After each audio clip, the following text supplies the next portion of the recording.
একটি দোয়া মৃত্যু ছাড়া সব রোগের শেফা। আপনি যদি এই একটি দোয়া পড়তে পারেন, দেখবেন আল্লাহ তাআলা আপনাকে সমস্ত রোগ থেকে মুক্তির ব্যবস্থা করে দিবেন। এটা নবী সাল্লাল্লাহু আলাইহি ওয়াসাল্লাম নিজে বলে দিয়েছেন। হযরত আনাস ইবনে মালিক রাদিয়াল্লাহু তাআলা থেকে হাদিসটি এসেছে।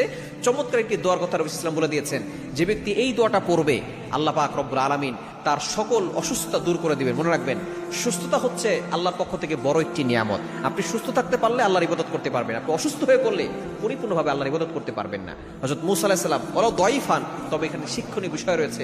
মূসা আলাইহিস সালাম আল্লাহর কাছে একবার বলেছেন যে আল্লাহ, আমি যদি আল্লাহ হই, আপনি যদি মূসা হন, তাহলে আপনি আমার কাছে কি চাইবেন? আল্লাহ বলছেন যে মূসা, তুমি কখনো আল্লাহ হবে না আর আমি কখনো মূসা হব না। মূসা আলাইহিস সালাম বলেছেন, না আল্লাহ, বলেন না আপনি কি চাইবেন? তখন আল্লাহ তাআলা বলেছিলেন সুস্থতার নিয়ামত। সুতরাং এই সুস্থতা হচ্ছে বড় একটি নিয়ামত। আপনি অনেক বড় বিপদের ভিতরে পড়েছেন, অসুস্থতার ভিতরে আছেন, কোনো ওষুধে কাজ হচ্ছে না, আপনি এই ছোট্ট দোয়াটা 3 বার পরে আপনি ফু দিবেন পানিতে, ওই পানির আপনি খেয়ে ফেলবেন। দোয়াটা কি? দোয়াটা হচ্ছে আল্লাহুম্মা রাব্বান নাস আযহিবিল বাসা ওয়াশফি আনতা শাফি লা শিফাআন ইল্লা শিফাউকা শিফাআন লা ইউগাদিরু সাকামা। এই ছোট্ট দোয়াটা যদি আপনি 3 বার পরে পানিতে ফু দিয়ে খেতে পারেন, নবী সাল্লাল্লাহু আলাইহি ওয়াসাল্লাম জানিয়ে দিয়েছেন, যদি তার মৃত্যু না থাকে আল্লাহ তাআলা তাকে সুস্থতার নিয়ামত দান করবেন। একটি দোয়া মৃত্যু ছাড়া সব রোগের শেফা। আপনি যদি এই একটি দোয়া পড়তে পারেন, দেখবেন আল্লাহ তাআলা আপনাকে সমস্ত রোগ থেকে মুক্তির ব্যবস্থা করে দিবেন। এটা নবী সাল্লাল্লাহু আলাইহি ওয়াসাল্লাম নিজে বলে দিয়েছেন। হযরত আনাস ইবনে মালিক রাদিয়াল্লাহু তাআলা থেকে হাদিসটি এসেছে।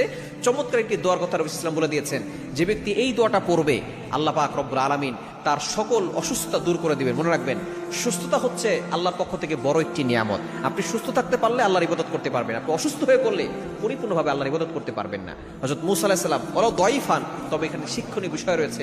মূসা আলাইহিস সালাম আল্লাহর কাছে একবার বলেছেন যে আল্লাহ, আমি যদি আল্লাহ হই, আপনি যদি মূসা হন, তাহলে আপনি আমার কাছে কি চাইবেন? আল্লাহ বলছেন যে মূসা, তুমি কখনো আল্লাহ হবে না আর আমি কখনো মূসা হব না। মূসা আলাইহিস সালাম বলেছেন, না আল্লাহ, বলেন না আপনি কি চাইবেন? তখন আল্লাহ তাআলা বলেছিলেন সুস্থতার নিয়ামত। সুতরাং এই সুস্থতা হচ্ছে বড় একটি নিয়ামত। আপনি অনেক বড় বিপদের ভিতরে পড়েছেন, অসুস্থতার ভিতরে আছেন, কোনো ওষুধে কাজ হচ্ছে না, আপনি এই ছোট্ট দোয়াটা 3 বার পরে আপনি ফু দিবেন পানিতে, ওই পানির আপনি খেয়ে ফেলবেন।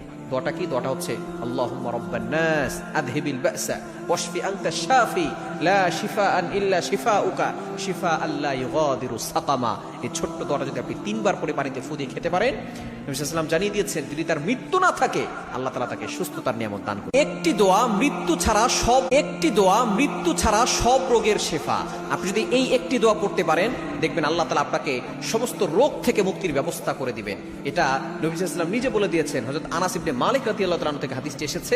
চমৎকার একটি দোয়ার কথা নবী সাল্লাল্লাহু আলাইহি ওয়াসাল্লাম বলে দিয়েছেন, যে ব্যক্তি এই দোয়াটা পড়বে আল্লাহ পাক রব্বুল আলামিন তার সকল অসুস্থতা দূর করে দিবেন। মনে রাখবেন, সুস্থতা হচ্ছে আল্লাহর পক্ষ থেকে বড় একটি নিয়ামত। আপনি সুস্থ থাকতে পারলে আল্লাহর ইবাদত করতে পারবেন, আপনি অসুস্থ হয়ে পড়লে